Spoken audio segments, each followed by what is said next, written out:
Hi అండి, welcome back to Madhu's cakes and vlogs. నేనైతే butter scotch cake అయితే చేశాను.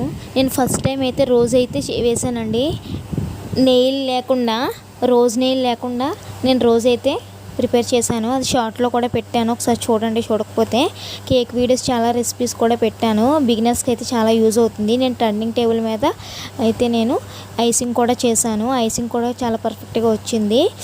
ఇది ఏ విధంగా చేశానది కూడా అవే షార్ట్స్లో కూడా అప్లోడ్ చేశానండి, ఒకసారి వెళ్ళి చూడండి.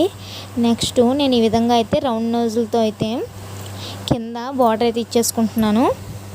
పైన రోజ్ని కూడా ప్లేస్ చేశానండి. అది ఏ విధంగా ప్లేస్ చేశానో కూడా మీకు ఈ వీడియోలో చూపిస్తున్నాను, ఒకసారి బాగా చూడండి. నేనైతే రోజ్ నెయిల్ వేసినాక ఫ్రిడ్జ్లో అయితే పెట్టేసుకున్నానండి. ఫ్రిడ్జ్లో ఉంటే స్టిఫ్గా ఉంటుంది క్రీమ్ అన్నది. రోజ్ అనేది చాలా స్టిఫ్గా ఉంటుంది, చక్కగా మనం ఎలా చెప్తే అలా వింటుంది. మనం బిగినర్స్ కాబట్టి మనం ఫ్రిడ్జ్లో పెట్టుకొని మనం అలా ప్లేస్ చేసుకుంటే మనకి పెద్దగా ఇబ్బంది ఉండదు. నేను ఫస్ట్ కింద క్రీమ్ అయితే ఎక్కువ పెట్టేశాను. ఎక్కువ పెట్టేయడం వల్ల పైన ఉన్న రోజ్ చాలా స్టిఫ్గా ఉంది, అందువల్ల ఒక సైడ్కే పడిపోయినట్టుగా ఉంది. అది మళ్ళీ నేను అటు ఇటు చేసి, అదే కానీ అది క్రీమ్ అని స్టిఫ్గా లేకపోతే అది కొంచెం డిస్టర్బ్ అయిపోయేది ఆ రోజు.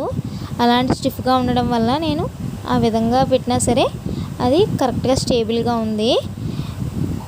నా వీడియోస్ కానీ మీకు నచ్చినట్లయితే ప్లీజ్ లైక్ చేసి, షేర్ చేసి, కామెంట్ చేయండి. నా వీడియోస్ చాలా వరకు కొత్తగా హోమ్ బేకింగ్ చేసే వాళ్ళకి చాలా యూజ్ అవుతాయి.